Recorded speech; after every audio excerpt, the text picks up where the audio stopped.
Hey everyone, welcome back to the podcast. This is Dr. Mayer. I am recording from my powerlifting gym. It's about 1:30 in the morning. I work nights, so on my nights off, I come to the gym around midnight, get my workout in. So now I wanted to record this podcast for you guys. I noticed with my other podcasts that I say a lot, and I'm going to try to stop that. This is totally new for me. I've never done this before, and I'm not very polished at it, but I hope it gets better in time, so I'm going to keep trying to adjust to make this a better experience for all of you. As you can see by the title of the podcast, I want to talk about fear and anxiety as it relates to the fitness journey. I myself have suffered from anxiety for my entire life. I didn't recognize what it was when I was younger, in grade school, probably not even high school. I always felt different than those around me, different than the other girls around me. I think a lot of that had to do with coming to terms with me being gay and feeling different from that standpoint. But I know that a lot of it also had to do with my anxiety. I often felt that I wasn't included in all of the big friend groups, or even if I was, I didn't feel comfortable in those settings. And I interpreted that as, I'm an introvert, or I am antisocial, or I'm just different than everybody. And I now recognize that a lot of that was probably my own anxiety. I can even remember times as a kid, and this is how old I am, this is before people had cell phones, this is when you had landlines, and people called and you didn't know who was calling. I would never want to be the one to answer that phone because I was so anxious about who would be on the other line. Caller ID definitely helped with that. And for those of you who are way too young to know what that is, it was a box that you attached to the landline phone that actually showed you the phone number and also a name attached to that phone number. So that was awesome because at least you know who was calling. But these are just things I'm realizing, as an adult, that was a result of all of my anxiety as a child. It definitely runs in my family, from my grandfather down to my mom, down to my siblings, all of us. It is something that does run in families. Not necessarily has to, but it can. And so it's really hard. It was going to be really hard for me to avoid it. It probably wasn't until my early 20s that I realized that a lot of my reactions and behavior was from anxiety. And that started my journey on my first SSRI. When I was in med school, I was on Paxil. I started to gain weight shortly after I was in med school. I know that that is not all because of Paxil, but Paxil is one of the SSRIs that can cause increased weight because of increased appetite. And actually, I'm going to do a Patreon episode as a companion piece to this episode, probably in another day or so, in which I'll talk about the different medications for anxiety and which ones can increase appetite and which ones may not increase your appetite. So if you are interested in that, please go to Patreon, find me at Your Fitness Consult podcast there and follow me. And you'll be able to access that and other companion episodes to the episodes in the regular feed. So that brings me to my mid-30s.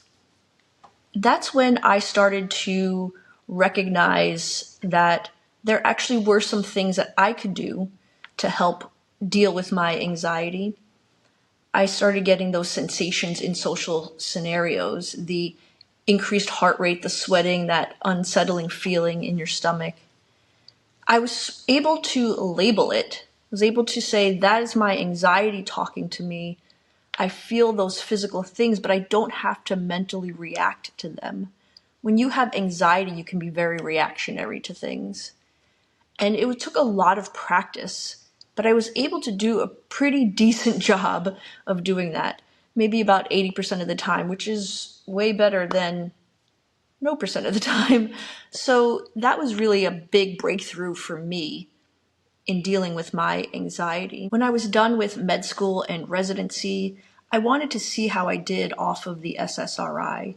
And so I was weaned off of Paxil. And for a few years, I tried just to use my own techniques and to get off of medications. And it didn't go well for me. I found myself with heightened physical sensations.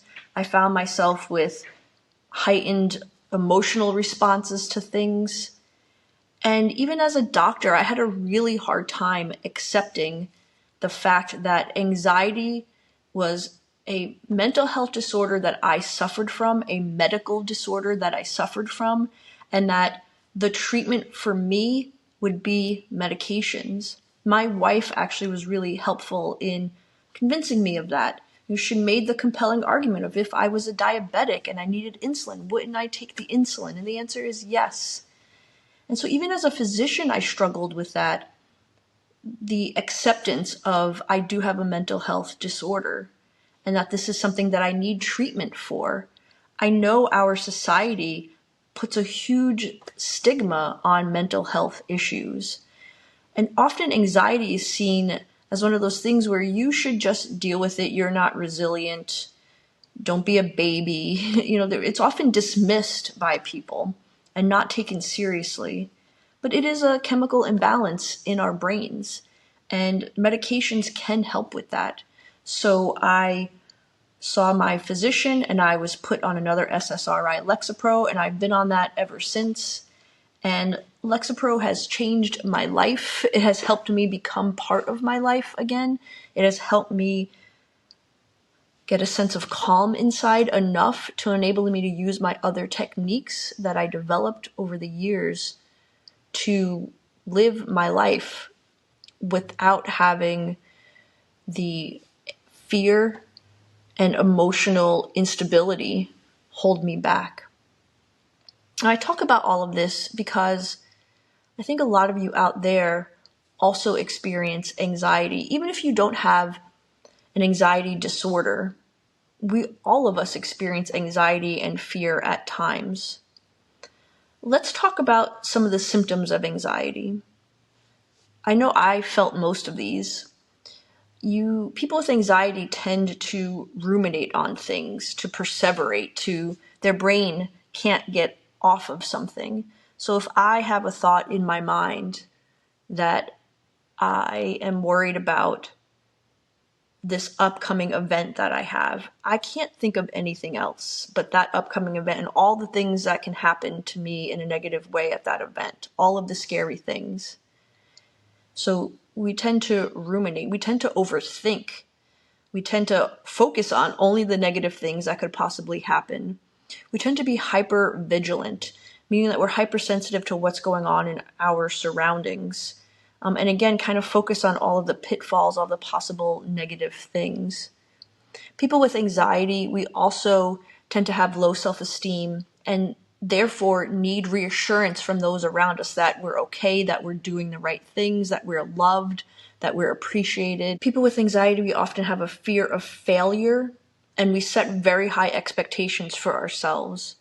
And so it's often difficult to even reach those goals that we set. And that kind of then reinforces that fear of failure that we have. And finally, physically, those of us who have anxiety, we can feel it, as I mentioned before, increased heart rate, sweating, that unsettling stomach feeling, fatigue. People who are dealing with everyday anxiety are just tired all the time. Everything is overwhelming that you can just become so exhausted. And then there's the mental paralysis. Sometimes that can be so overwhelming, all the components that go into making a decision, that you often put the decision off, you don't make the decision at all. So it is a high stress state to be somebody who suffers from anxiety or who deals with anxiety from time to time. Going back to my story, I didn't start this current iteration of my fitness journey until I was in my 40s.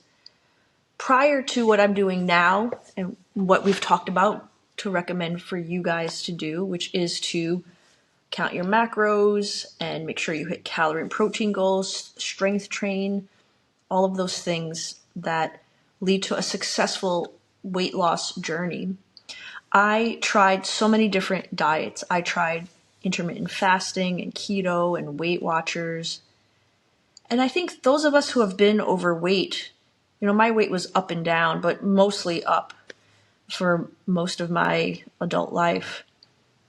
I think we often feel that anxiety of when we try these different diets.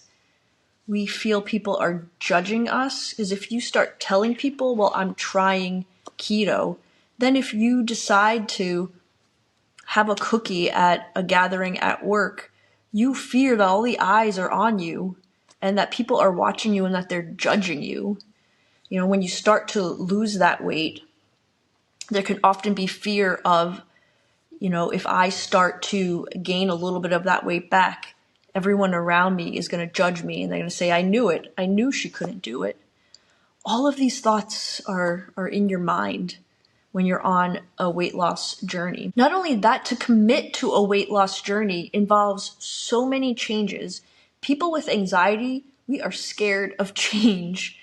We may want that change and we may know it's good for us, but we are scared of it. We find comfort in the environment around us. We often build our environment to make it as comfortable as it can be for us. So when we have to change things, that's a big deal. And so that you have to really commit to this, that you do have to weigh your food, that you do have to track your food. I do have to weigh myself.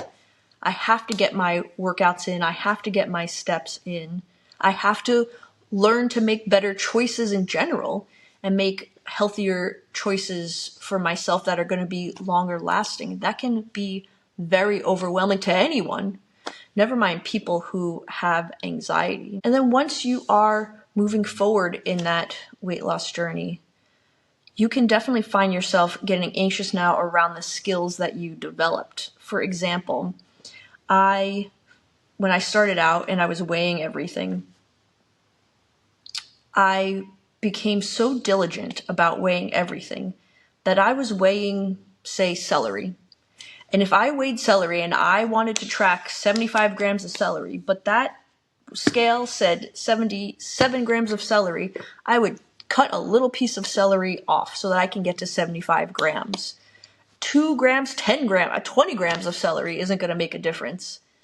But I was so anxious about, I can't stop what I'm doing or I will fall backwards in this progress that I have made. And I don't want to do that. And so I was doing that for spinach and celery. If I didn't hit, say, 10,000 steps each day, I would panic. If I hit 8,000 steps, even 6,000 steps one day, I would say, that's it. My weight loss journey is ruined. So you can even start developing anxiety and fear around the skills that you are learning to actually help make your life better. But at some point, you'll see that these little habits that you are building up, you'll see that you're moving in that forward direction, and not hitting all of the metrics all the time is not going to make you fall backwards. And the way you see that is those days when you only get 6,000 steps in, or when I don't weigh my celery, or when I go out and even, listen, I have a hot dog because it's Memorial Day and that's what I want, so I didn't hit my calorie goal for that day. You'll then see, you get on that scale, within a few days, everything's back to normal or nothing even changed at all. And the only way to see that is to keep moving forward in your journey, is to see that these inconsistencies, they do not mess you up. And you'll see that you do not have to be perfect in order to continue to make progress, and that you will not lose any progress by being imperfect. And so if you find yourself being fearful or anxious about these things, I would implore you to test it out. I was so scared to do that myself, but we all find ourselves in situations where that happens. You go on vacation, things in the day don't go as you plan. Test it out and learn that skill of accepting imperfection during your journey. I want to switch gears a little bit and let's talk about the association between obesity and anxiety. So there are lots of studies out there that show that people who are obese do have increased anxiety. The relationship has a lot to do with things that we've already talked about. It's fear of judgment from other people. It's the weight stigma that our society has. We don't want to be rejected by people. Society often makes us feel shamed about our bodies when we are bigger. We often do have ongoing stress about our own weight loss goals or process, and we, as a result, fear that it will never happen. We also feel very isolated. There's also an association between anxiety and weight gain and obesity. So on the flip side, there's an association as well. And that relationship has to do with the fact that people who have anxiety can tend to lean towards more unhealthy eating habits. That's not a hard and fast rule, but it is something that is seen quite frequently. And so you may not have as much self-control when it comes to eating. The food that you do eat is comfort food, so it's going to be those high-calorie, energy-dense, highly processed foods that provide our dopamine systems that reward. People with anxiety also can reach for food when they are feeling very emotional.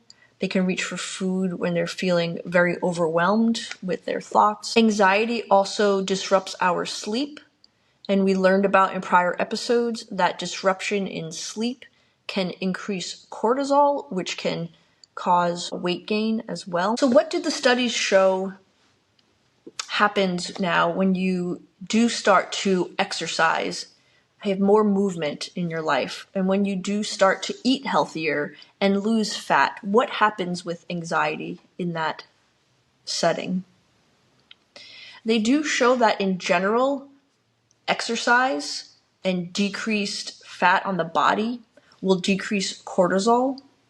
And decreased cortisol can lead to decreased anxiety. Cortisol makes our heart rate go up. It can make our blood pressure go up. It can cause some of those sweating and all those symptoms that you're having. So decreased cortisol will improve sometimes the physical symptoms of anxiety that you're feeling.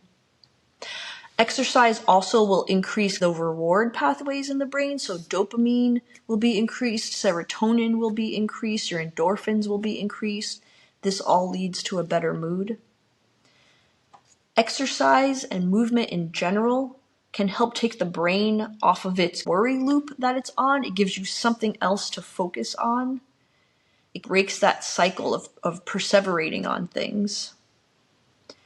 Also, when you're in the gym and you get some of those similar physical sensations as you have when you have increased anxiety, like an increased heart rate and feeling sweaty, those are associated in that setting with something positive, with I am improving my body. And so you can kind of also then break that negative association with these symptoms mean I'm anxious, something's going on. It can kind of replace that, or at least give your brain a different association with it. Increased movement will also stimulate new connections in the hippocampus, which controls our mood.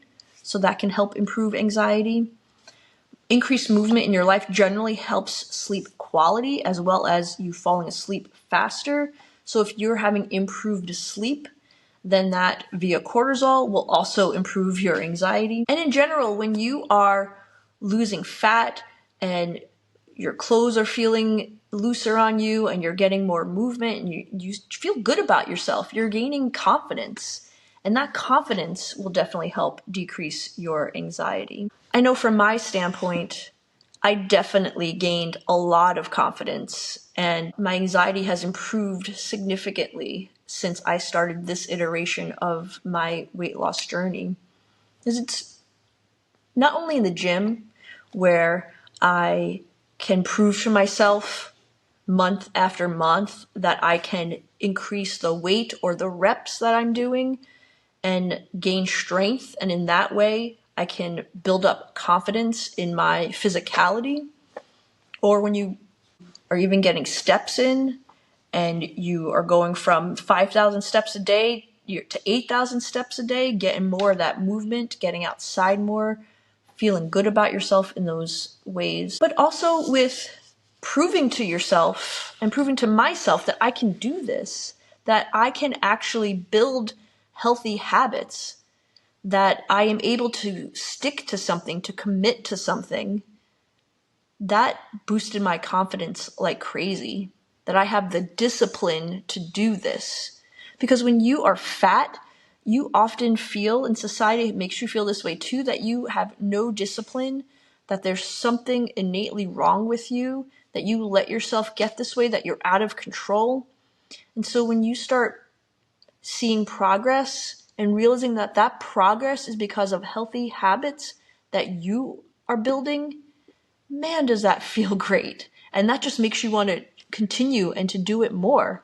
And that can start with little things. That can start with a 10-minute stretch every day, followed by a 10-minute walk at night. That can start by eating more vegetables with lunch and dinner than you have before. That can start by getting a food scale and learning how to weigh your food. You can start that with so many things and build up those habits and prove to yourself that you got this, that you are somebody that can build and maintain discipline. And so as someone who has suffered from anxiety, like I said, my entire life, who has suffered on and off medications, who has struggled with accepting that I had a mental health disorder, as someone who didn't start this iteration till I was in my 40s, when society tells you it's already too late for you, I implore you to push yourself. You will surprise yourself with how resilient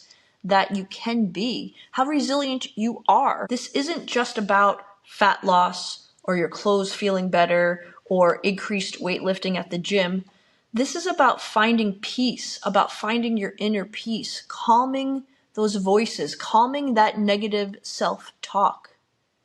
That self-talk that's telling you that you're weak, that it's telling you that you are out of control, that you can't do this, that you're just lazy. That negative self-talk is bullshit, because you are here, you are with me, you are ready to change, you are wanting to change, and you are showing up for yourself because you are worth it. So just friggin' keep going. That's all I have for today. Hope you enjoyed the podcast. Follow me at Your Fitness Consult, Dr. Mayer on Instagram. Everywhere else, it's Your Fitness Consult podcast. You can watch this episode on YouTube if you're listening to it. Join my Patreon. There you'll get bonus or companion episodes to these that are on the regular feed. On Instagram or at my website, yourfitnessconsult.com. You can submit a question for the podcast. You can even end up on the podcast. You can also sign up for emails. I'll see you in the next episode. Thank you for watching or listening to the podcast. This podcast is not meant to be medical advice. I'm a physician, but I'm not your physician. And this is not a binding physician-patient relationship. All of this is for informational purposes only. Please don't use this content to substitute for your own medical provider's advice. Please go talk to your medical providers about all the questions that you have, and please listen to their advice. If there's an urgent situation you find yourself in, please call 911, go to the nearest emergency department, and just know that medical knowledge always evolves. So while this may be current knowledge at the time, whenever you're listening or watching this, that knowledge may have evolved. Talk to you soon.